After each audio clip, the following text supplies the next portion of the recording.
All right. Well, we had a couple dozen people register for this webinar. It looks like only a few have popped in so far, but we'll go ahead and get started, and people will kind of filter in as they choose. First of all, thanks for joining us tonight. It's a beautiful evening here in central Illinois, so I hope you guys were all able to enjoy the weather a little bit. Squirrel season is here, and so we wanted to put together a little bit of a different webinar than we've done in the past. So we filmed some videos and stuff that we're going to play throughout this webinar, try to make it a little bit more engaging, and so that you can actually see what the practice is and what we're looking for when we're out in the field, rather than just reading off PowerPoint slides or adding in a bunch of random pictures. So we'll kind of move through this evening, and we do have Curtis Twellman. He's actually out in the field with us today doing a little bit of squirrel hunting. So we'll have him pop in occasionally and tell us what he's seeing out there, what's going on, what the landscape's looking like, what the squirrels are after. So it should be a fun evening. There is a chat feature down below, so if you have any questions at all, feel free to shoot us a question in the chat, and we'll make sure to get that answered as quick as we can. Hey Dan, what's up? Can you hear me okay? Yep, gotcha, loud and clear. Awesome. Yeah, so tonight's presenters we have myself, Jason, and Dan, and we will be going through that. And again, just a reminder to use that chat window, and also we will be sending you a recording of this webinar. So if you miss anything or you want to go back over and check it out, you can do that at your own convenience in the future here. Can you guys Just hear real, me okay? Yep, yeah. gotcha, loud and clear. How's it looking out there? Cool, cool. It's a little hot, Yeah, so it's a little quiet yet, but can you see my video? I can see your face. Yep, it looks like you're on a. Okay. Yep, Nice, nice, because I can't see that coming through. Okay, now I can see it. Let me see if I can switch this around. I think that'll be better. So I'll work on that. You can go on. I just wanted to make sure this was working. sure, sure. All right.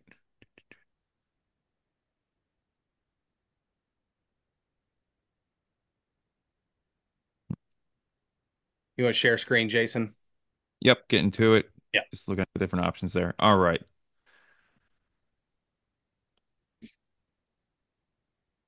All right. So, I can't see you guys. So if you can see me, but with sharing the screen like this, Yep, I you're can't good. see you guys. So if Curtis has something going Yeah, on, feel free to cut me off. Um, gotcha. then, so yeah, so upcoming events, we have a lot of upcoming events right now. We have over 13 upcoming events. So, if you registered for this, you can go back to the Eventbrite, see what we have on there. You can sign up for our newsletter. So as we go work through the fall here and we keep adding events, you'll be able to be reminded of that each month and see what kind of events we have for us in October. I think we're already booked out to October 12th, maybe even later in October. So go and check that out and see if there's any events near you that you'd be wanting to attend, or if there's any online events that you're interested in attending. So with that, we're going to get started talking about how to go hunt squirrels. Dan, you want to start us off by going over regulations? Yeah, so we're gonna move through regulations quite quickly. If you have any questions about specific regulations, feel free to drop it in the chat or kind of reach out, via email. We also do have, like Jason mentioned on our YouTube channel, we have a whole plethora of old kind of webinars that we've done in the past, and we've done some really deep dives into regulations. Many of those around, small game hunting. So feel free to check those out. But we're just going to go over some of the high notes and the cliff notes. Um, One thing I want to emphasize right off the bat with this booklet that you kind of see pictured here below, I want to make it abundantly clear that this is not the actual legal verbiage or the wildlife code. So this is somebody's interpretation. And so we always have, questions or people, well, it doesn't necessarily, you can't say you can't do this, but it doesn't say that you can. And so just remember, this is somebody's interpretation of those wildlife codes.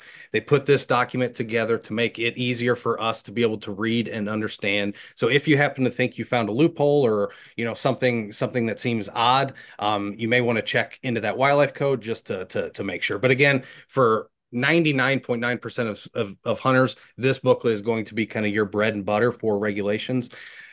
I personally like to download it on my phone. I have found the Control F, the find, where it can just search a keyword, to be really useful when navigating the digest. Just immediately takes you exactly to what you're looking for. I have started seeing these hit the shelves for this year, so they should be pretty stocked up here just about everywhere in the next couple weeks. So be on the lookout for the digests. So one of the big regulations kind of right up front that we need to talk about is hunter education safety course. So this is a course that's required for anyone who was born on or after January 1st, 1980. There are several different types of courses available. You can take an instructor led, which is in person. You can take an online certification, or you can do a hybrid where it's some online and some kind of field day course. To do the online, you must be 18 years of age or older. I have seen, especially since COVID, it seems like they've lost a lot of their volunteer instructors. It can be a little difficult to get into some of the in-person instructor-led courses. So if you are able to take it online, I recommend, looking into that route a little bit. It's pretty convenient too. It saves your progress, so you don't have to do it all in one weekend. You can do it, an hour or two here or there. And one thing we should emphasize, this is a lifetime thing. So once you get this, you have it for the rest of your life. Every state in the country has what we call reciprocity, meaning if you take an Illinois hunter safety course, you can go hunt Missouri and your hunter safety course works there. And I would also emphasize, even if you are not required to have hunter safety, maybe you're born well before that kind of deadline cutoff of January 1st, 1980. If you go to other states, maybe you want to do a non-resident elk hunt or mule deer, or even just, whitetail or turkey hunt in Indiana or Missouri. Some of these states have different cutoffs for that kind of grandfather period. So just kind of keep that in mind. It's a great class. You're going to learn a lot about kind of being safe in the field, how to safely handle firearms, how to safely cross obstacles. It's a great course. It is a requirement to hunt in Illinois. I'll move through this one pretty quick. This is the firearm owner's identification card. Most of us in Illinois who own firearms know about this. Um, Regardless of who owns the firearm, you cannot have a firearm or ammunition in your possession without having a valid FOID card. I do want to emphasize this is not a DNR, an Illinois DNR program. This is done by the Illinois State Police. So DNR has told us a lot that they get a lot of questions about the FOID card and they can't answer them. So if you have any questions about that process, reach out to the Illinois State Police.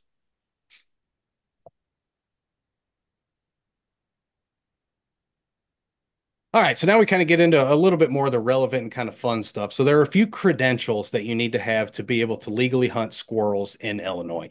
Now, again, I do want to emphasize this will differ depending on the species you're targeting. So for this specific conversation, we're just talking about squirrel. You will need a base hunting license. There's several different types, whether you're a veteran, a senior, a youth, just a type of a base hunting license, a state habitat stamp, and that is an electronic stamp. It's not, I actually just went and bought my federal duck stamp yesterday, which is a piece of paper and a physical stamp that you actually attach to your license. This state habitat stamp is not that. It used to be that, but they decided just to basically get rid of it and just make it an electronic thing. So you do need to have that. And we also have HIP registration if hunting dove, because a lot of people like to squirrel and dove hunt.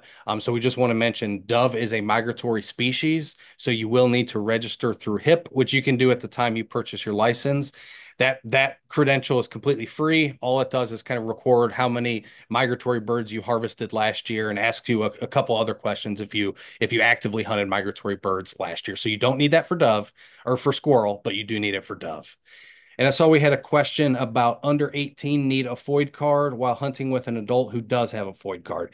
Correct, they do not. So a youth who's under 18 does not need to have a FOID card as long as, like you said, they are hunting with a licensed hunter who has a valid FOID card on their person.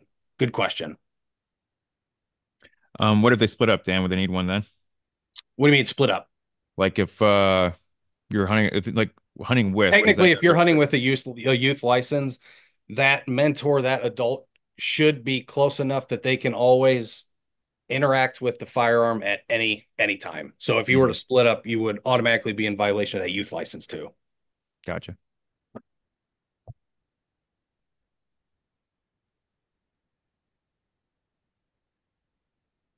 Another really important kind of grouping, we'll just say a grouping of regulations is site specific regulation. So if you're hunting Illinois DNR public land, Me personally, I only hunt public land. I know Jason and Curtis are the same way.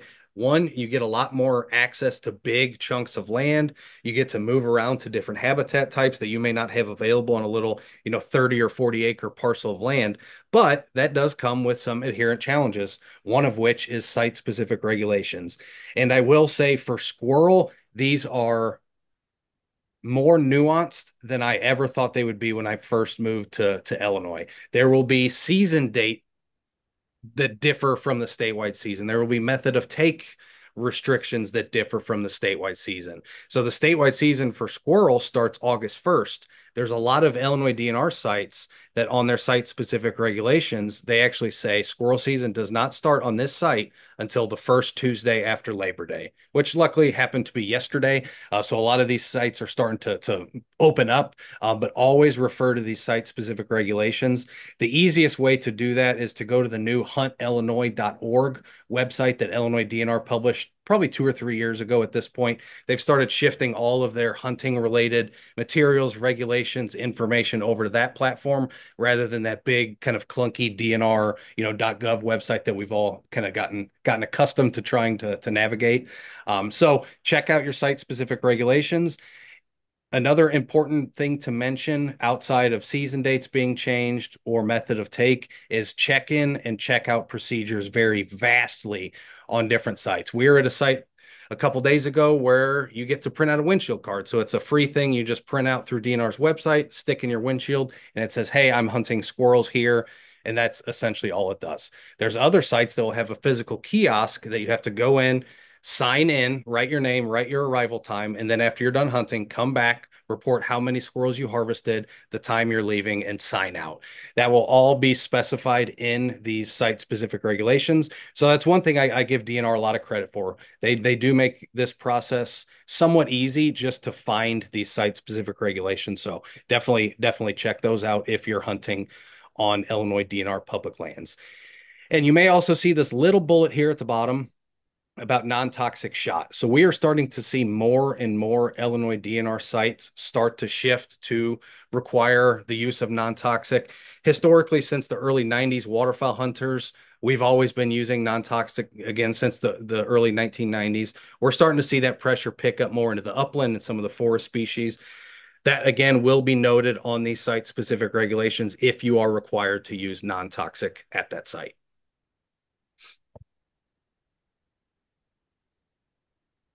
So, what's considered legal game for squirrel? So, for squirrel season in Illinois, we're basically looking at two species.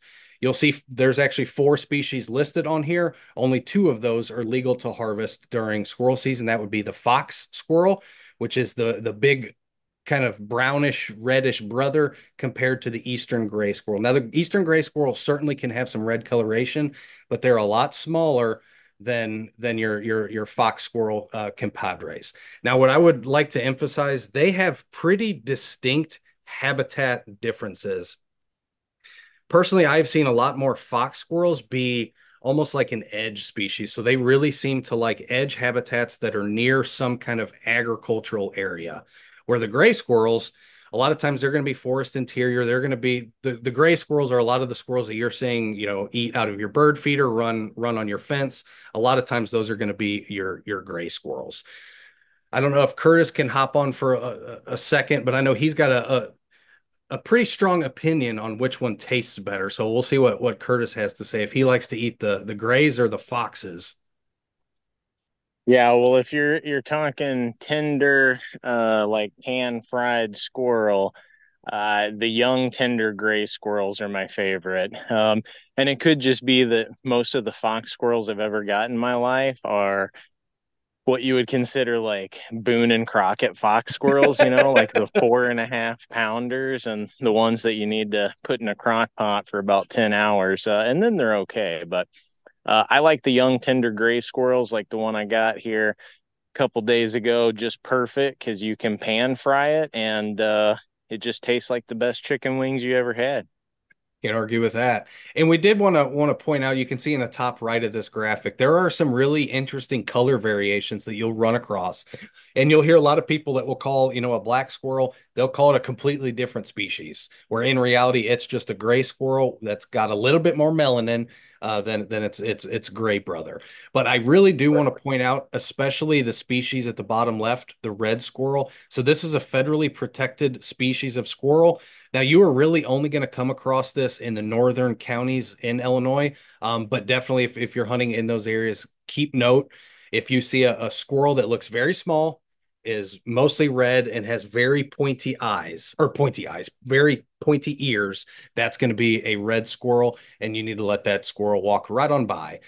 Southern flying squirrels, so these are mostly nocturnal. However, I think Jason, were you with me a couple, maybe even a year or two ago? We were out I was hunting. there. Oh, it was Yeah, you. Yeah. all three of us were. It was at the Chain of Lakes. Yeah. And at like 9 o'clock in the morning, out was just chilling a little southern flying squirrel. So you may see them. They look completely different than your normal squirrels. They don't have as bushy of a tail.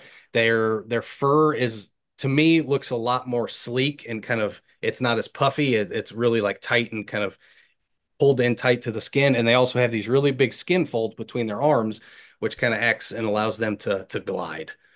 So keep an eye out for those, but we're really focused on the fox squirrel and the eastern grays. Those are by far the two most abundant. And again, those are the only two that are legal to harvest in Illinois during the squirrel season. And I'll say huge eyes. That's the first thing I noticed on that flying Yeah, squirrel that we saw, which was the first one I've seen in the daytime. But just the eye is like half the head. which makes complete So sense being nocturnal and all. Yeah, yeah. yeah, look almost like a bush baby or something. Yeah. They do not look like they belong in Illinois, that's for sure.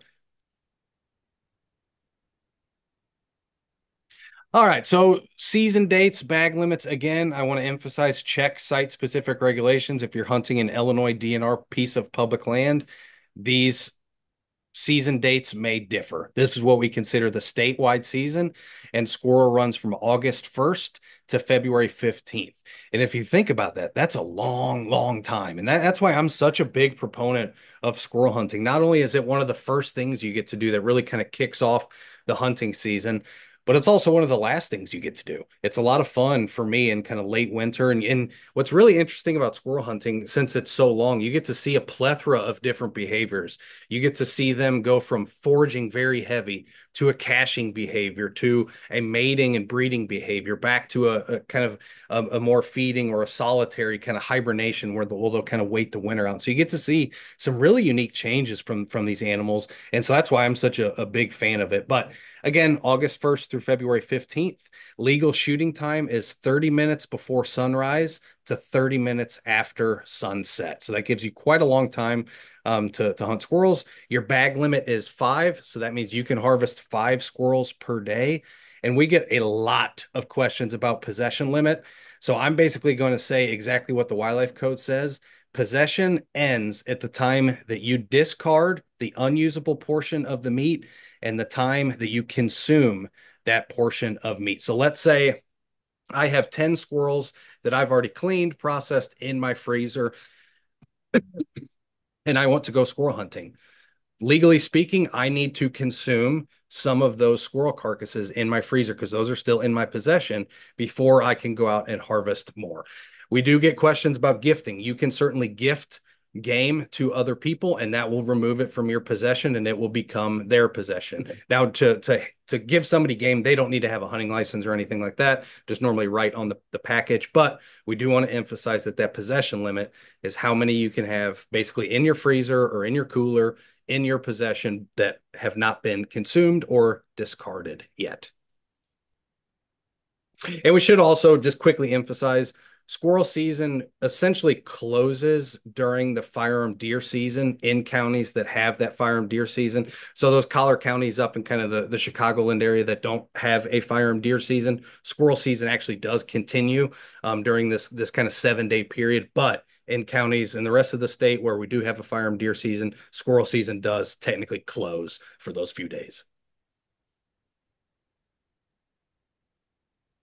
All right. I think, Dan, this is going to be a video of you talking about method of take.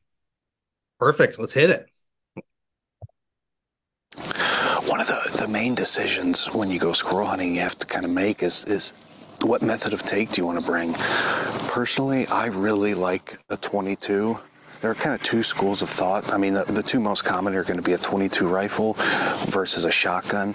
Now, if you're hunting a public Illinois DNR site, make sure to check those site-specific regulations, because there are a bunch of sites that do not allow you to use a 22 on those state sites for squirrel. So always check those hunter fact sheets before you make the decision. But for me, it kind of comes down to two things. One, how I plan on hunting that morning, and two, can I get away with a 22? For me, I really prefer to use a 22 for squirrel hunting. One, it's quieter, it's much more precision focused, so you're getting less meat waste when you shoot a squirrel with a shotgun, especially if it's pretty close. You've got a lot of pellets going through a fairly small carcass. But today I actually brought a shotgun, and there's a kind of a couple reasons why. One of the big ones is just the time of year we're in. I mean, look up, there's so many leaves and foliage still on these trees, and that can make a 22 quite difficult, because we were out, a couple weeks ago, and of the squirrels that we saw, a lot of times it was just kind of a fleeting glance where you may get, just a split second or two to take that shot. With a 22, if that animal's running, that's a very difficult shot. So I went with the shotgun today to A, allow me to be able to hit moving targets, and B, be able to swing and kind of shoot at things that are running from treetop to treetop. So that's kind of what we've been seeing already this morning. We had a couple squirrels working just outside of range near us, and they were pretty much all on the treetops, just kind of running around knocking down hickory nuts and acorns for them to feed on. So again, 22 versus a shotgun are kind of your two main methods of take for squirrel. I prefer a 22 if I can get away with it, but there are some instances like today where I really like to have that shotgun.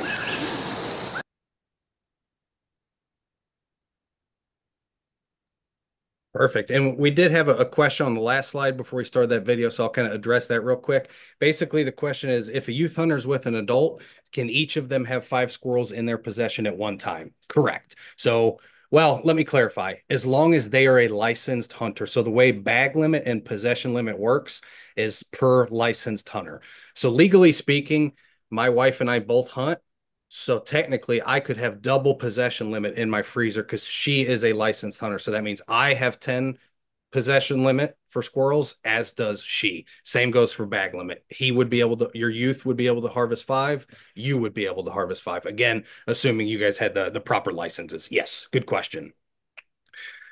So just to kind of reiterate what we kind of discussed in that video a little bit, legal methods to take, it's really hit or miss, and you're going to get different answers depending who you ask. And for me, as I kind of mentioned in that video, I differ depending on the day of the week, or sometimes even how I feel that day. Sometimes I just like to carry around a rifle, other times a shotgun. But early season for me, I do like to have a shotgun just because so often, and Jason and I saw it this morning. I don't know, we probably saw 8 or 10 squirrels that were just far enough away where if I would have had a rifle, I probably could have poked them and harvested a few of them. But at the same time, they were moving so quick at the treetops that I wouldn't have been able to make that shot realistically anyway. So it really is kind of a give or take. Mhm.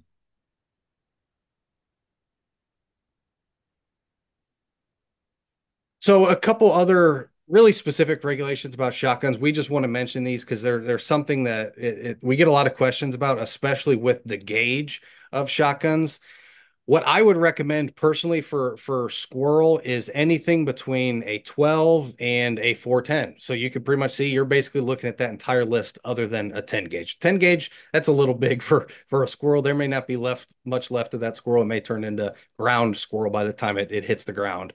But personally, I really like a 12 gauge just because you get to do pretty much everything with it. A 20 gauge is also a great option, but I also have a little 410 shotgun that I absolutely adore taking squirrel hunting for a couple reasons. One, it's single shot, so it makes me slow down, think a little bit more methodically, but also it's light as a feather. I can carry that thing all day and not feel it. So shotguns are pretty good for squirrel. One really important regulation, though, and this goes with pretty much all hunting with a shotgun, that shotgun must only be able to hold 3 shells. Now, that doesn't mean that I only put 3 shells. If you can put more in there, you are technically in violation. So in the magazine tube of the shotgun, you install what's called a plug. It's basically just a little plastic rod or a wooden dowel rod that you shove up into that magazine tube. And all it does is restrict the magazine tube from space like this to like this. So now instead of being able to put 4 or 5 shells in that magazine tube, you're only able to put two. So you can have 2 shells in the magazine tube and then one in the chamber for a total of 3 shells. Again, it doesn't matter if you only have three. If you are capable of putting more in, you will get a violation for that. And I'll just emphasize, anytime you interact with a conservation officer at, while you're out in the field hunting, if you have a shotgun in your hand, that's probably the second thing he's going to look at. The first, he's going to ask for your licenses and permits. And then the second, he's going to grab your shotgun and he's going to check to make sure it has that plug installed.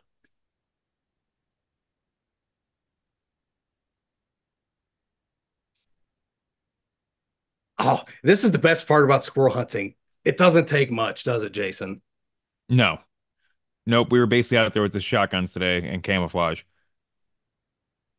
I do like to have a seat just because it does make it comfortable. And we'll kind of go over a few different strategies in a little bit of how you can hunt. Some people like to do a lot of sitting and waiting, kind of like you're deer hunting. Some people like myself, I like to be a little bit more mobile when I'm hunting. I see Curtis is kind of up and moving around. You got anything to say, Curtis? Yeah, I'm mostly still hunting. So yeah, just kind of slowly moving because I like to move around. And then once I see one, then I'll kind of put a stalk on that might be sitting in one spot for a while or move into a advantageous shooting position. But yeah, I like to move around. And just as far as what equipment I have on me right now, bug spray, water, a thermocell in case it gets really bad, and my gun and some ammo. And then I've got some Ziploc bags that I can put meat in. If I'm lucky enough and I get squirrels, since it's kind of hot, I might be cutting those up right away. Um, but that's it. No other equipment needed. I'm wearing camo, not full camo, but just natural colors, and that's fine.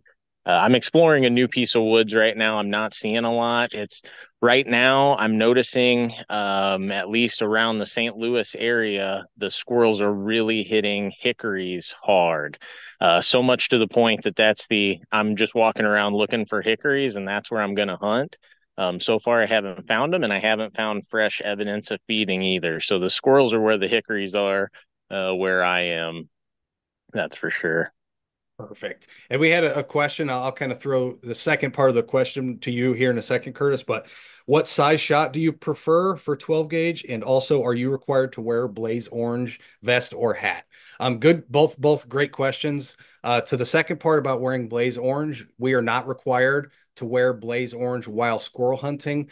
I will say when I'm out on public land, I normally like to keep a little bit of blaze orange on it. I'm not always wearing it, but oftentimes, even if it's just a beanie, I can just quickly throw on my hat so that when I'm up walking around, I'm more visible. So that's more of a safety thing, but you are not legally required to wear blaze orange vest and hat. And now back to your question about shot size.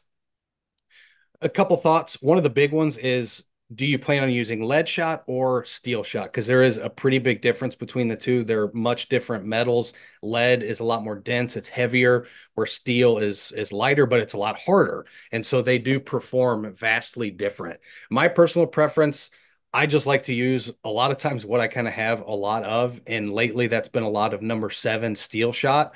I have found that to be more than effective for squirrels.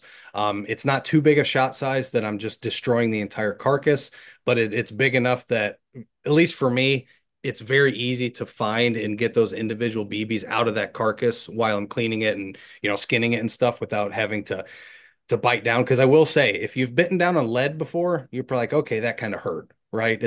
But it gives a little bit. If you bite down on a steel BB, that's a very good chance you're going to chip a tooth. That's a very hard metal.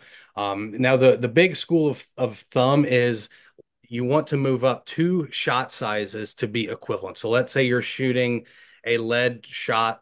Let's just say for this, you're not going to use this for squirrel, but a lead shot 2, right? Or a lead shot 4. Steel would be steel shot 2. Those would perform fairly similar. So you always want to move up in 2 sizes to be the equivalent of what a lead shot would be. Curtis, what are you loading with right now today? Yeah, like you, I'm usually using what I have on hand, though it's maybe not always something bought specifically for squirrels. But steel sixes, I had a bunch of 2 3/4 steel sixes because that's one I like to use for teal.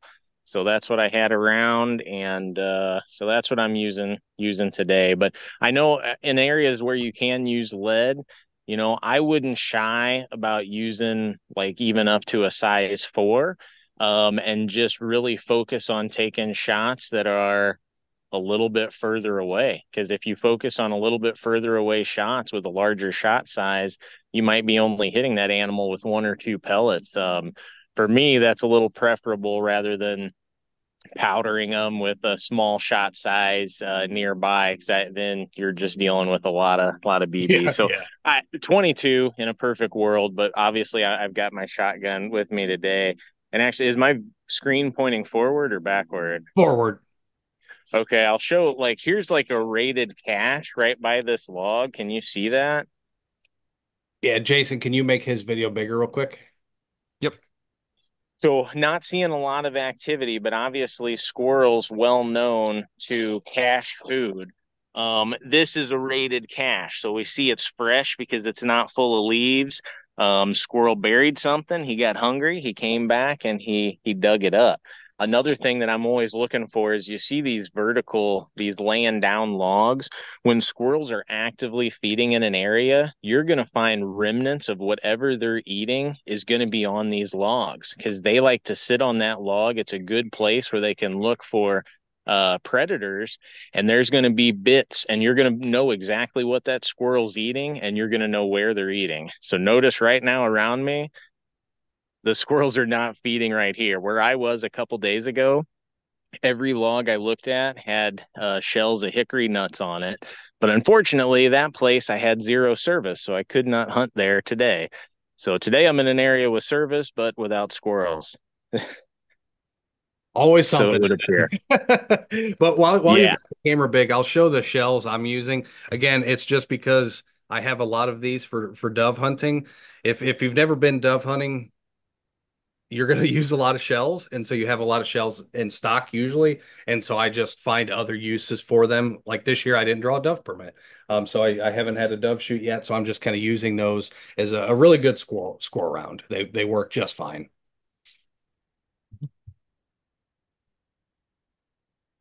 Good questions though. Yeah. All right. Let's see if this works. Oh, hold on. There we go. I'm also using steel sixes from dove season. All right. This is going to be talking about squirrel behavior and what time of days they're active. So here we go. We're out here this morning in a really nice open oak hickory woodland, chasing after some squirrels. Early September, really cool morning, not much wind. And one thing we want to point out is kind of how important the timing of squirrel hunting is. Squirrels are what we kind of commonly refer to as crepuscular. So we have diurnal species. Those are species that are active during daylight hours. We have nocturnal. Those are animals that are active during night. And then we have crepuscular, which are kind of more active in the twilight hours. So the first couple hours of the day, as well as the last couple hours of the day, both those kind of twilight hours. And you get a couple advantages when you hunt nice and early. I prefer the mornings. One, the wind normally hasn't picked up yet. Two, it's quiet. It's quiet. There's not a ton of people out here. There's not much activity. Temperatures are low. It's an easy way to hunt, and I find the squirrels to be very active this time of year in early September, more so in the mornings than in the evenings. Now, you can certainly kill them in the evenings, but I prefer a morning hunt because nothing can kill a squirrel hunt more than wind. And the nice thing about these mornings is that wind hasn't really picked up yet, so you can get a couple hours of really good squirrel hunting in before the daily weather pattern starts to kick in and those winds pick up and basically send the squirrels all back to their drays or their cavities where they just kind of hunker down. They do not like to move in the wind, so we're gonna see what we see.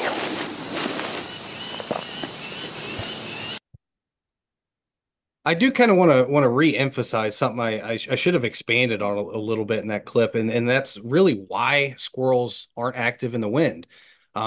If you've never really thought about it, you may not really have even an idea of what causes that. But I think it's important to understand how squirrels, especially as hunters, we are essentially the predators on the landscape, chasing after that prey animal. And so he or she, that specific prey animal, already has this plethora of different tools and skill sets and things that it does to try to avoid predation. One of the big ones for squirrels is using their eyes and their ears.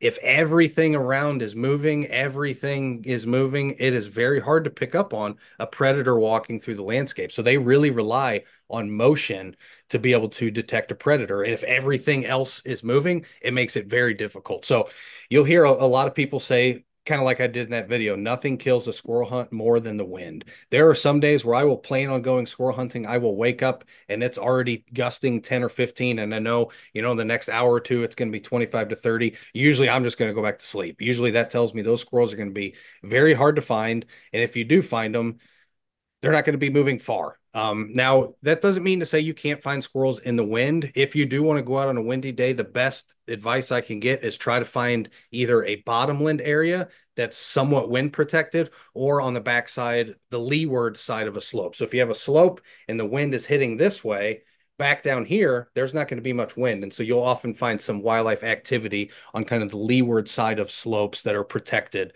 from the wind. A couple other kind of key factors about squirrel behavior. Again, I kind of emphasized it in the beginning that squirrel season is so long, you really get to see like these transition of behaviors. And early season, I don't think there's a better way to describe it than squirrels are actively feeding a lot, and they are just jumping from tree to tree to tree to tree. Um, Jason and I were out this morning. We went out a couple weeks ago too, and I'm not convinced we saw in either of those hunts a single squirrel on the ground, maybe one or two out of the couple dozen that we saw. The vast majority of them all were up in the trees, just kind of running around. And a lot of times they didn't even see us. We kind of see them running towards us, and they just kind of run at the very tops of the trees and go right on by. Now, as you approach, late September and October, they're going to shift. They're going to start focusing very heavily on caching, and so that's kind of what Curtis just showed us was a nice cache. And so that's areas where these squirrels are just basically what it says. They're caching food for the winter. These food sources are not, acorns aren't consistently dropping all year. And so when those acorns are dropping, they want to start caching them, putting them in storage, saving them for later. Now, squirrels do have two breeding season. One of them is kind of late spring, early summer, but the one I really want to emphasize is kind of January and February. That's the one we get to hunt. So that one's kind of fun. If you've ever seen whitetail rut, it's kind of like that in a very miniature form. These squirrels, they are chasing each other, they're barking at each other. You can try to use some calls at this point. I've never had a ton of luck with calls. I even have one. I'll pull it out here in a second, kind of show you what it sounds like. But it's a lot of fun to hunt squirrels, especially as the leaves come off the trees. They become a lot easier to spot. And personally, if it's a snow event, I love, love, love hunting squirrels in the snow. Gives a great opportunity to get outside and you can see squirrels from a long way away when they're sitting on a blanket of white snow. Yeah, absolutely. And that's really when the real transition from shotguns and trying to shoot them on the fly to getting a 22 out and taking some longer shots when you can see when the leaves are off there. And then also we did see some squirrels on the ground, but they were all fox squirrels. So those fox squirrels, they were, and like Dan was saying, they're edge species. A couple times last time we went, we walked along some ag fields and from 40, 30 yards, more than 30, it was like 40, 50 yards ahead of us. They're always a little too far out of range. And we'd be like, hey, is that a bird? And then a tail would flick and it would run off into a bush. So they were hanging out around those ag fields. So they were on the ground just in that situation of being right next to that ag field. Yeah, and here I'll show this squirrel call real quick. So I mean, these are cheap. They're fun to play with, especially for those of you who are interested in taking, a young person out hunting. A call like this makes their day a lot of fun. They get to make noise. They're not going to ruin your hunt because you really can't mess it up. You're literally just squeezing it, and it It's sounds like a cutting it. squirrel barking. That mic was cutting out, Dan. You might have to change your settings on your I'll try to computer just for pull it. it's Any nope, it's better? cutting out. Yeah. Why does it do that? It's just Zoom. Zoom being It's Zoom. a Yep, it's trying to help you by not allowing loud Yeah. noises to But interrupt your essentially talking. all it's doing is just mimicking that that squirrel bark. Okay, I Yep. think It starts and cuts. But we have examples of a barking in a video later on. but again, I don't use it a ton, but it can be fun just to fart around with if you're having a really slow day. It can be productive. It's also a lot of fun to mess with your friends too, and they're just out sitting in a deer stand and you sneak up and just sound like a barking squirrel because every deer hunter hates the sound of a barking squirrel.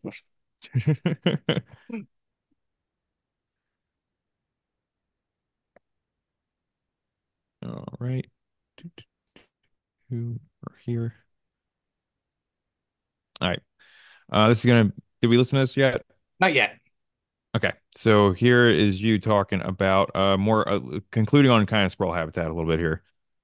So one thing I really like to look for when we're out squirrel hunting, first of all, is just kind of the openness of the woods around us. I really like a more open kind of oak hickory forest. One, there's ample food, but two, it makes seeing squirrels a lot easier. When there's a ton of thick underbrush, whether it's bush honeysuckle or some of the more native species, it can be pretty hard to see a squirrel running around on the ground in these, but these really nice open woodlands are great for that. And what you're really kind of keying in on is first oak trees as well as hickory trees, but one thing I like to look for is trees like this. So these are old dead snags. There's a couple of them right here, kind of all scattered around us. But as those trees start to rot, the inside just becomes a giant cavity. And squirrels, by nature, are cavity nesters. So when you find areas like this with abundant food nearby, a pretty good sign that there's probably going to be ample squirrels around. Now, if you're in an area that doesn't have a lot of dead snags, look up in the trees and look for drays. They look like just kind of a mass of leaves, twigs, and branches, and they're essentially squirrel nests. So if squirrels are in an area that doesn't have a lot of these dead trees that they can use to nest in the cavity, they'll construct their own.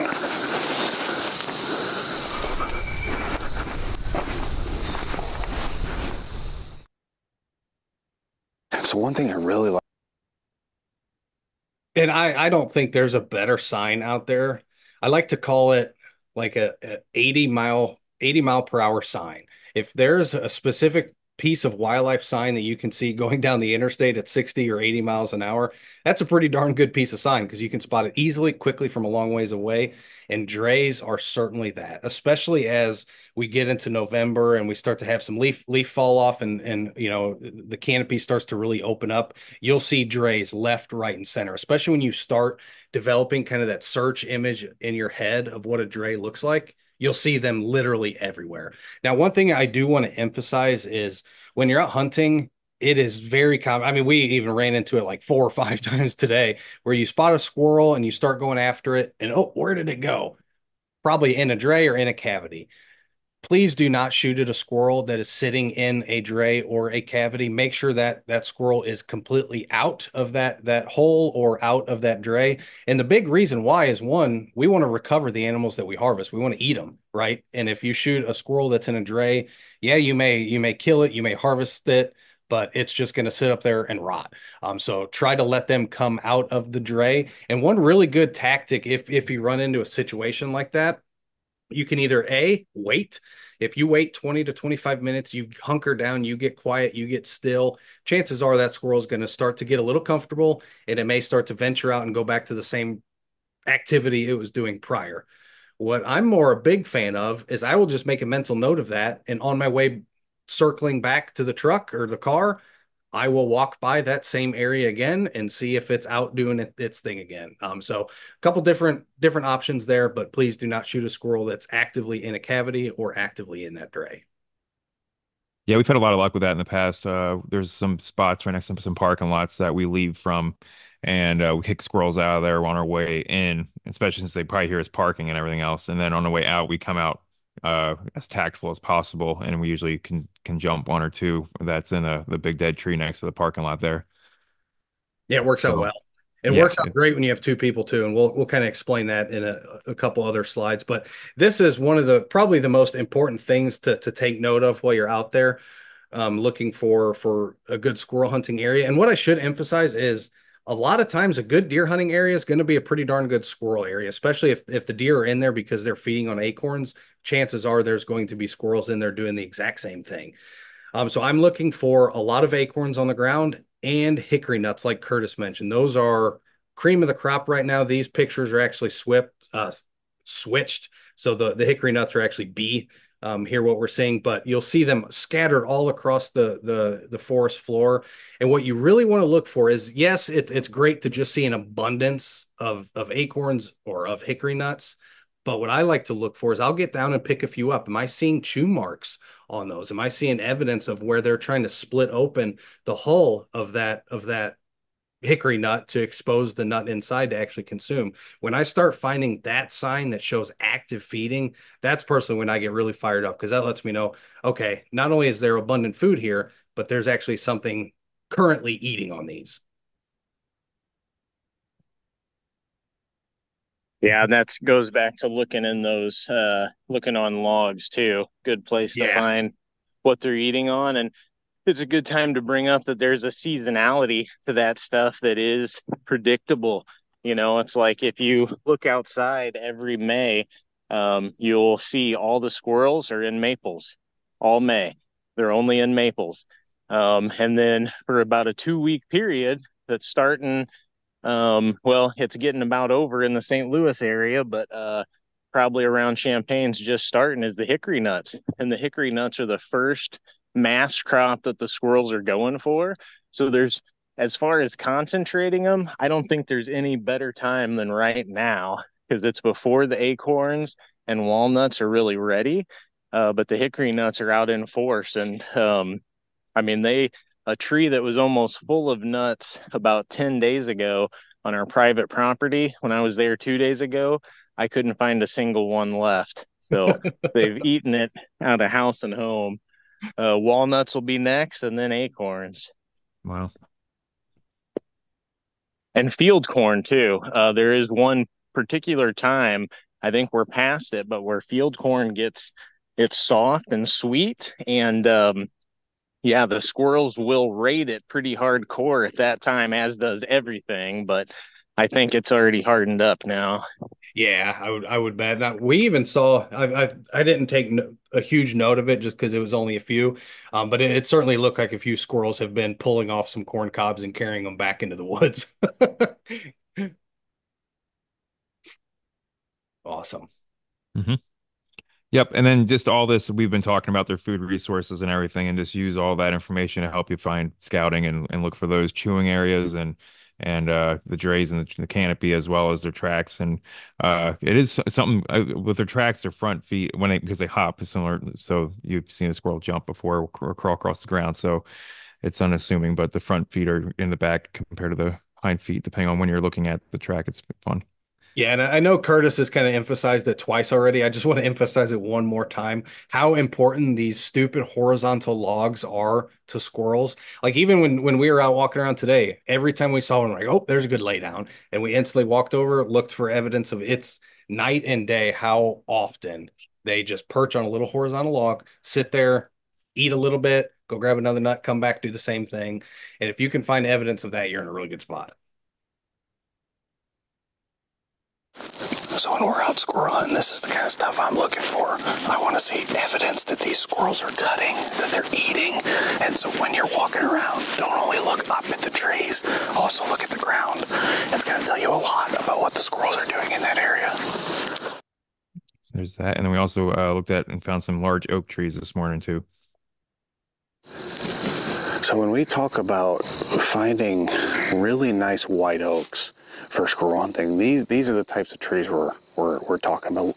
They're just really big mother trees, a lot of branches, a lot of areas for squirrels to hide, and they produce a ton of food. And then going on and talking a little bit more about strategy types and how to go about. We've already kind of hit on this, so you can do the still walking and walk and then take time, or stay in one spot. So we'll talk a little bit about that now. So there's really two strategies that I like to use when I'm squirrel hunting. One is very similar to like a deer hunting strategy. You find a good area and you just kind of sit down and wait. The other strategy which I prefer. It's a little bit more mobile. It's a little bit more kind of active, and I feel like you cover a lot more ground and see a lot better habitat. And so what I like to do is try to find a nice path. And luckily on the piece of public land we're at today, there's horse trails cutting through here. There's these old logging or utility roads coming through that are basically beat down to just dirt. And so you can really sneak across these roads pretty quietly. And so a lot of times what I like to do is walk 20, 30 yards, stop for a few minutes, and I'm listening, I'm watching, I'm seeing if I'm seeing anything run in the trees. I'm listening for chewing. Can you hear squirrels running up the bark? Because you can hear their nails kind of clawing up the bark as they run up a tree. Are they barking?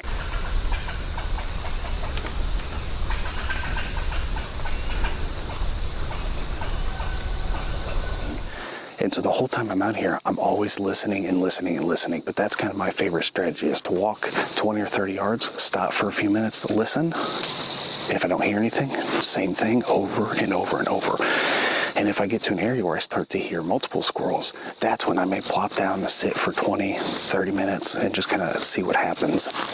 And a lot of times squirrels, when you find an area that has one squirrel, normally there's going to be more than one. And so a lot of times if you get into an area where there's active squirrels and you're sitting down, you can shoot one, go pick up that carcass, recover it, wait 5 or 10 minutes, the woods will come back alive. So those are kind of the two main strategies. And a lot of it just depends on what you're feeling for the day and also what the squirrels are doing. So we started this morning doing the kind of sit down approach, where you sit down, wait 15 or 20 minutes.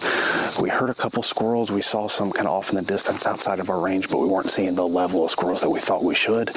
And as the morning kind of progressed, it got less and less. And so we wanted to try to cover some new ground. And so that's when we're going to use this kind of mobile strategy where walk a little bit, stop, walk a little bit, stop.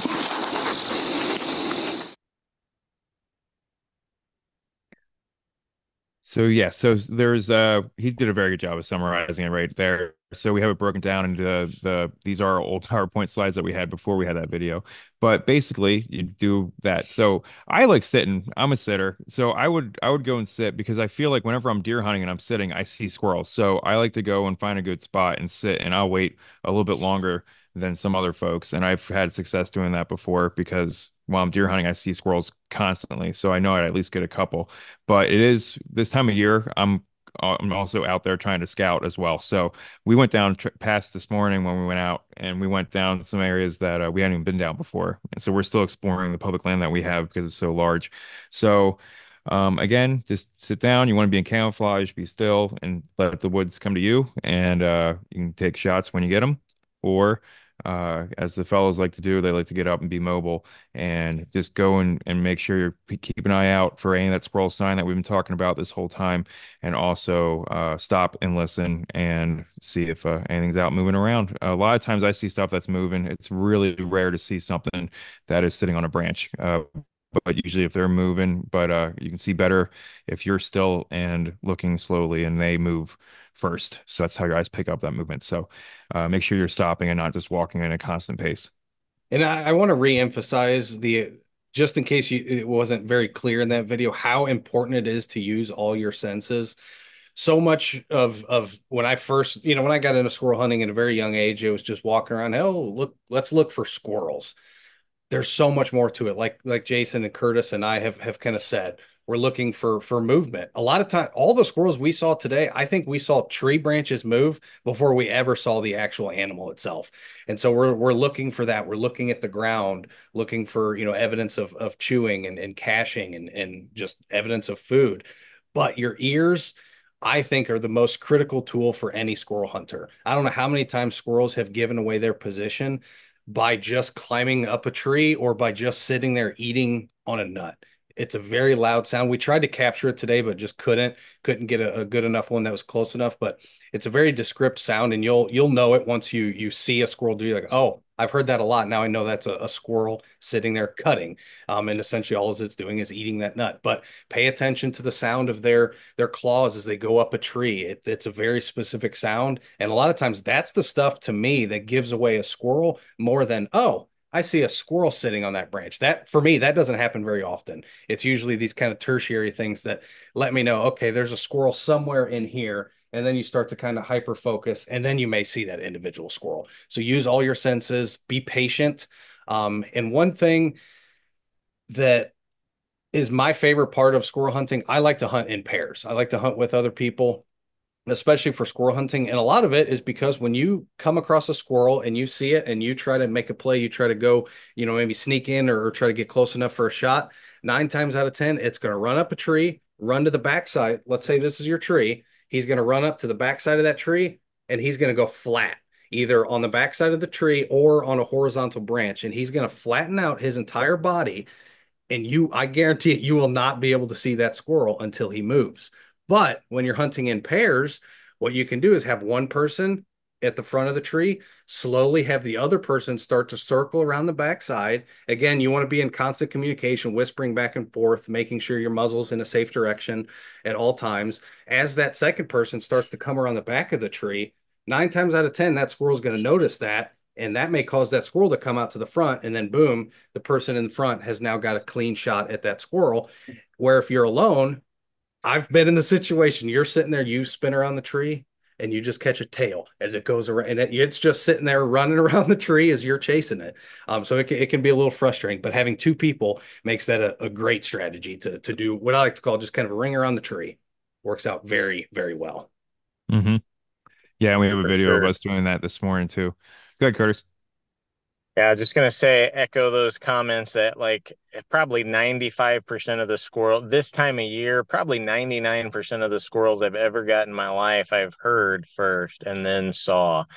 So once the leaves are off the tree, it's completely different. Now maybe you can see them before anything else, but a lot of times it is the chewing is what I hear. Because if they're sitting up there actively cutting, they're in the foliage, you can't see them, but you can hear. And guess what? Birds don't have teeth. So that's the only thing up in the trees making a chewing sound that really it sounds the same as if I threw a handful of almonds in my mouth. It's that kind of sound. But they're just constantly doing it. If you can hear that and pinpoint on it, that's been my most successful method for getting them this time of year with a 22. Now, if you've got a shotgun, maybe trying to jump them because you can take a moving shot could be a good method, but still I'm probably either hearing them chewing or listen to those nails on the now birds will make that sound too, but nuthatches and woodpeckers are lighter than squirrels, so when you hear that real heavy claws on wood, that's a squirrel. The lighter ones could be a bird, but almost always hear them before you see them this time of year. And one other thing that I just want to bring up while we're talking about like the sounds of the squirrel. Squirrels have a very unique moving pattern, and I think especially us as deer hunters, we've learned to just accept and start to be able to pinpoint, nope, that's a squirrel. You can hear it from a mile. Squirrels are so much louder than deer, but a deer has a very consistent cadence. It's just this shh, shh, shh, shh, shh, shh, shh, shh. Just a very consistent cadence as it's walking. Squirrels are very sporadic. It's like a and they'll pause for a second and they'll pause for maybe a second or two and then do it again. So it's not this consistent, just like a deer, a coyote, a person walking through the woods. It's very much this sporadic kind of behavior. Pay attention to that because that's how I've started, especially as those leaves start to fall. You will hear that will be squirrel. I don't know how squirrels are so loud, but they are in a deer can sneak up behind me at 8 yards. A deer that weighs 200 pounds has four huge legs, but a little 2 pound squirrel sounds like a bison walking through the woods. It's Hmm. quite incredible how loud they are. So start to pay attention to just that cadence and that rhythm of the sounds of animals you're hearing walking. And pretty soon you'll start to be able to pinpoint, oh, that sounds like a squirrel to me. Oh, that sounds like a deer. So pay attention to that as well. Yep. Yeah, and I mean today, two things. One, it was incredible seeing them get up in a leaf. Like we might see like a sapling move, and then it climbed up a tree, and then it would move from tree to tree to tree. And we were trying. We it was so thick, you just see the leaves moving, and then all of a sudden it would reappear, and it would be like three or four trees over. You're like, how the heck did it get over there? So they are shockingly agile. I mean, you don't give them enough credit until you're trying to shoot one. And then the Don't second. don't compare the ones in your backyard to the squirrels you're trying to hunt. Completely different. No, no, it's really incredible. And then also you heard that the barking in the one video we played earlier. I had just shot at a squirrel that was a little too high up in a tree and this didn't work out. But I went up on top of a ridge then, and then that squirrel, if you're lucky enough, talking about noises you'll hear, is he was barking and flicking his tail at me. So that was plain as day to find. So if you're lucky, you might bump into one of those. Unfortunately for us, it was right on the property line, and it was basically on the edge of a pasture that I wasn't going to go over and try to take it from over there. But so that was pretty cool to see. So if you're lucky, you'll get one that just yells at you. Yeah, Curtis, can you tell us why they flick their tails like that?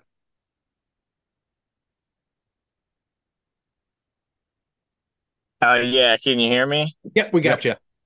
you. Yeah, same as like when the deer throws up the white flag, it's like this visual clue for all the other squirrels, it's like they got each other's backs. That's the price you pay when you're delicious, I think, that everything in the woods is out to get you, so they all have to look out for one another. So that one squirrel doing that, barking, flicking his tail, every squirrel in the whole woods can look over there and be like, hey, there's some kind of issue over there. I need to be careful. So same as that white. Mm, Yep. So when you see that tail flicking, that squirrel is on to either your presence or on to someone else's presence or something else's presence. yep. Busted by a squirrel. Busted by the squirrel. Story of my deer season, I tell you. For real. This is going to be video of we did see a squirrel that one scenario I just described where we saw a sapling moving and then it climbed up into a tree and then I lost sight of it and then so Dan works his way around the tree. So here's us this morning. So this is one of our favorite strategies when you're hunting with a bear. We've got a squirrel treed in this tree right here. And so what I'm going to do is leave Jason here with a gun, and I'm going to sneak around to the back side of that tree, because what we think is that squirrel's on the back side of the tree just flattened out and hanging out there. So I'm going to try to get him to see me, so he spins around to this side of the tree and gives Jason a good shot. So we're going to try to sneak in there pretty quietly. So this is the tree here that we saw him run up in. And unfortunately, there are a few holes that look like pretty decent cavities. That knot right there on the left side actually has a pretty big hole in it. So chances are that squirrel saw us, ran up this tree, and tucked into one of those cavities. And so there's a few things you could do in that situation. You could sit here and be very quiet for 20-25 minutes and see if that squirrel happens to pop back out. Or my favorite thing to do is to just move on, but make a mental note of this area. And on the way back, when I'm working back to the car, make sure to come swing by and check this spot to see if he's out and about again. So as we were kind of reflecting on what we think that squirrel did, now I mentioned I think I saw a cavity where it went in. As we took a closer look, you can see this tree is basically dead. All the leaves you're seeing around are actually from other trees that are just kind of branching and blocking it out. But this tree is pretty much completely dead. So chances are that's exactly where that squirrel is. So again, make a mental note of it and check this spot on your way out. Or you could sit here for, 15-25 minutes, see if that squirrel decides to make an appearance again. Yep. And then our last video is just a quick fast forward of squirrel getting skinned. So is there anything else you'd like to add to that, Dan? No, I think, I mean, again, that's literally my go-to strategy for squirrels, especially on public land. We've done some mentored hunts and some hunts just us ourselves, later in the season, and it does seem like squirrels start to pick up on hunting pressure. And so as that season progresses, I find pairs to be even more advantageous just because they're that much more on alert. They're looking for any type of predator that's sneaking through the woods. And so they're a lot more likely to pick you off from a distance. And it is insane how much these squirrels can blend into the bark of a tree. I mean, Hmm. it just never ceases to amaze. We even said it like 5 times today. We're like, that squirrel's got to be right there, but we just can't see it. So hunting in pairs is fun. It makes it enjoyable, and also is a pretty good strategy. But yeah, so we'll play this video and just kind of talk through the skinning process. I do want to emphasize this is just one way to for lack of a better term, skin a squirrel. There are many different strategies, many different techniques. This is just the one that I've used, and I've never really discovered a reason to try any other way. I know Curtis has a specific way he likes to do it. That's a little bit quicker, but this is just kind of the way I figured it out. So if you want to go ahead and play, I'll just kind of talk through and kind of walk through the steps on what we're doing here. One of the I big call this ones, the pant. Sorry, I call this what's the that? pants and shirt method. Dan, go Yeah, ahead. the pants and shirts method, the girdle method, the middle method, there's a bunch of different names, but essentially all we're doing is cutting through the skin and basically a complete circle around that entire carcass. And then we're basically just pulling it off like you take a sock off of your foot. I do want to emphasize the quicker you do this after your harvest, the easier that skin is going to come off. If you wait, 5, 6 hours, you throw that sucker in a cooler and you head home, you eat lunch, you have a couple beers, and oh crap, I forgot I have a couple squirrels I got to go clean. That skin's not going to come off as easy as if that carcass was still fresh and is still warm. So keep that in mind. I like to, do it fairly quickly when I get back to either the vehicle or to the house, depending on where you're hunting. But essentially, you can see we're just really working that skin around the legs, and it really is just cutting a circle around the entire carcass and just pulling those two pieces apart and kind of working them down over the shoulder joints. Now, in this specific clip, you can see we had some shot damage to that front shoulder, so that caused some issue with us cleaning them. But it's a relatively easy process.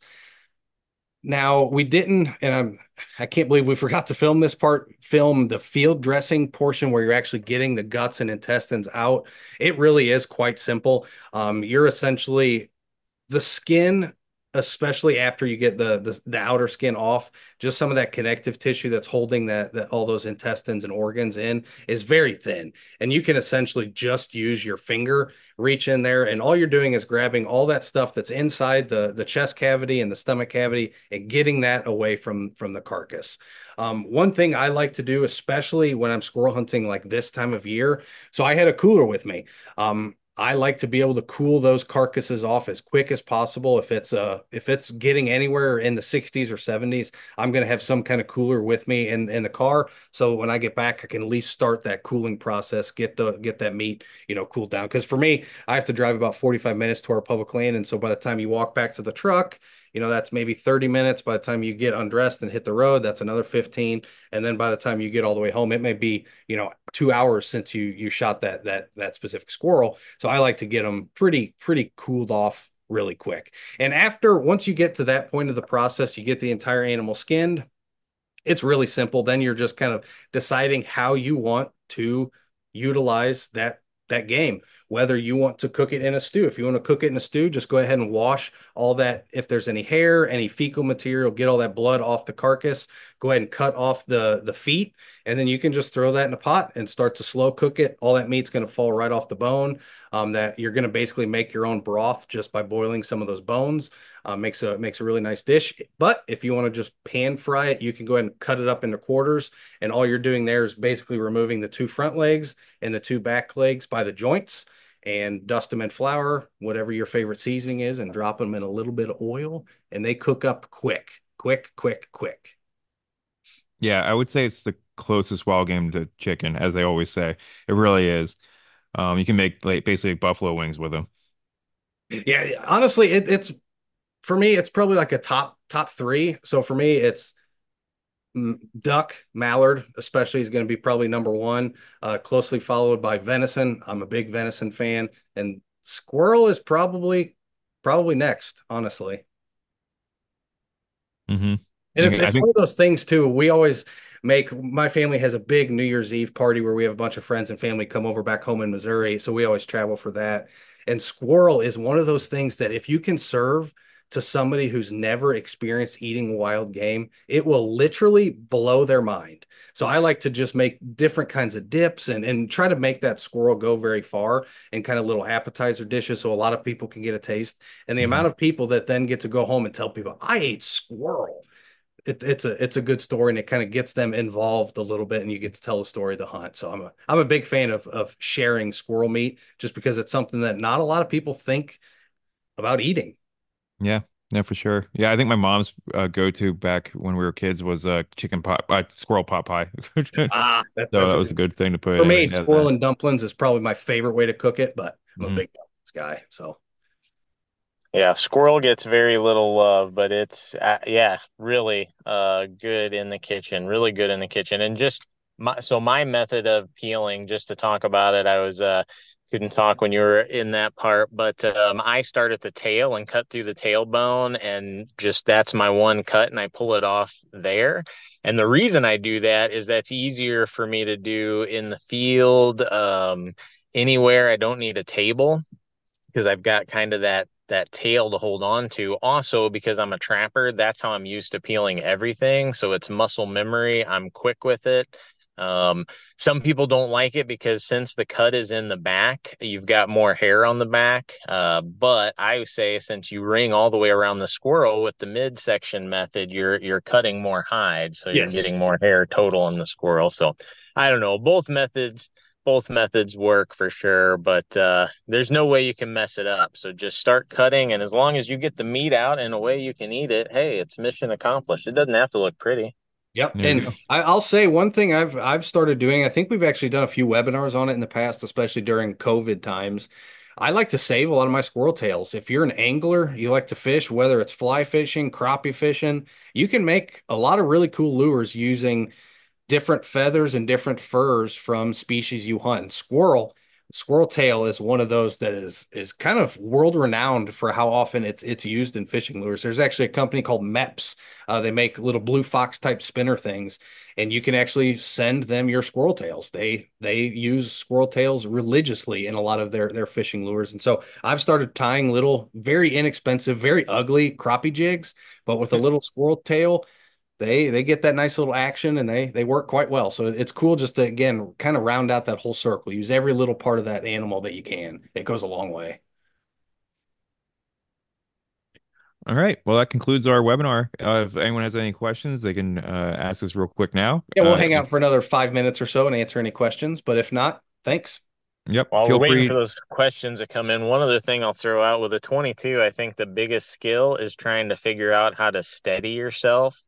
So, if, like me personally, I'm constantly going between positions, whether it's down kneeling so I can use my arm as a rest, or if I can make it to a little sapling and use that as a rest, that's my go-to. So, like if I would have encountered a squirrel today, which I was hoping, you would have seen me probably take on 50 different positions trying to get in a spot where I could get a shot in this squirrel. Well, actually, I didn't have the 22 today, so it would have been a shotgun. So never mind. It would have been one position. Boom.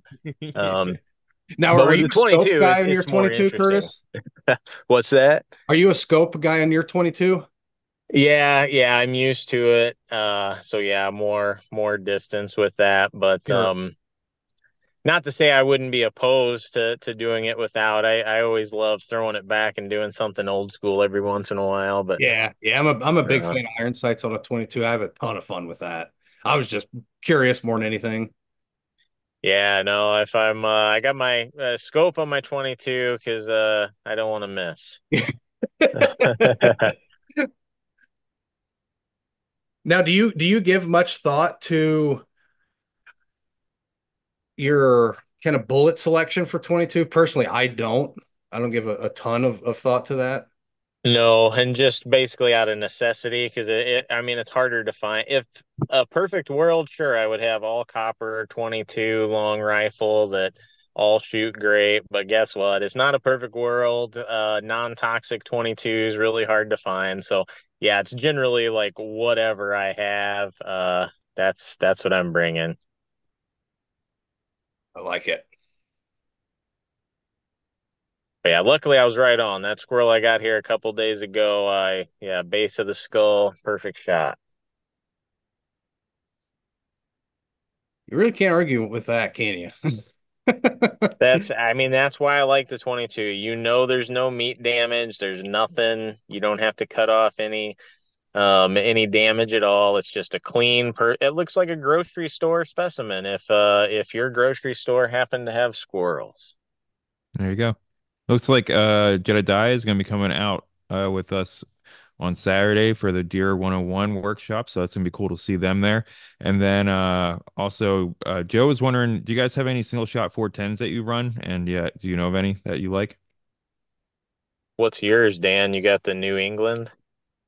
Sorry, I heard you guys talking to me, but I saw a question about my 410, so I went ahead and just grabbed it real quick so I could show There you everyone. go. That's what we're Oh, asking that about. Oh, perfect. what is it? So it's an old M66 Super Single. It's pretty old. I luckily inherited it, but it's this really nice single shot kind of break action. I mean, just great for squirrel hunting. Absolutely adore this shotgun. Yeah. Well, that doesn't help them because they're not going to be able to find that one. Yep.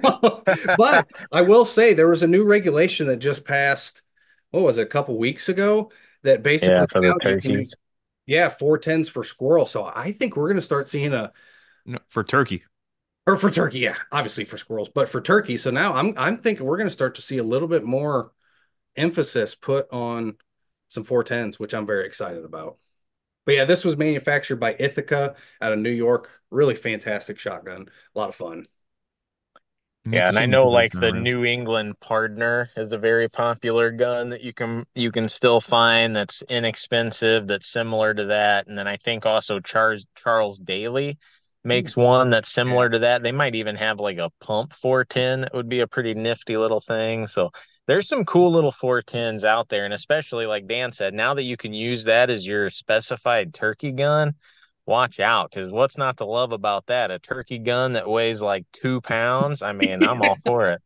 And you run some, TSS or some really nice turkey shot through that, and you're getting quite an effective little lightweight package. We have a buddy Adam. He basically switched. I mean, ever since I've known the kid, he's always been into big. Well, I want a 12 gauge or I want a 10 gauge, just big guns, big shotgun shells, full 3.5 inch. He's made the full switch. Now he's rocking a 410 and absolutely loving it. And he killed what, 4 or 5 turkey last year with it, all Yeah, within, 30 to 35 yards, which is pretty darn good for a 410. he did a pretty incredible Western run there. Different states. Yeah, we should Yeah. point out Yes, different good, states. good call. Yes, yes. Yep. No, he was killing turkeys in Wyoming or whatever. Like you can't beat that. Montana, Yeah. Montana. He might have went to Wyoming too. I don't know. He did a whole tour, but He I actually remember just he said he texted was me going to yesterday. He Montana. he was in Wyoming and shot himself a nice antelope. Nice. So man, how many points did he have? I don't know, but it looked like he was with a crew of four, and all four of them tagged out, and it sounded like all four of them tagged out on day one. Yeah, I mean that part doesn't surprise me. I just want to know how Yeah. many points he had. I thought I was going to draw here the past 2 or 3 years and been striking out. I'm at 5 points and still waiting, still waiting. Hmm. But well, awesome. Well, Um, thanks everybody for coming. Again, we'll put this recording up on YouTube, so if you ever want to go back and rewatch it, feel free. If you have any questions, please reach out to us anytime via email, Facebook, Instagram, YouTube, however you want to get in contact with us. We're more than happy to answer any questions you have.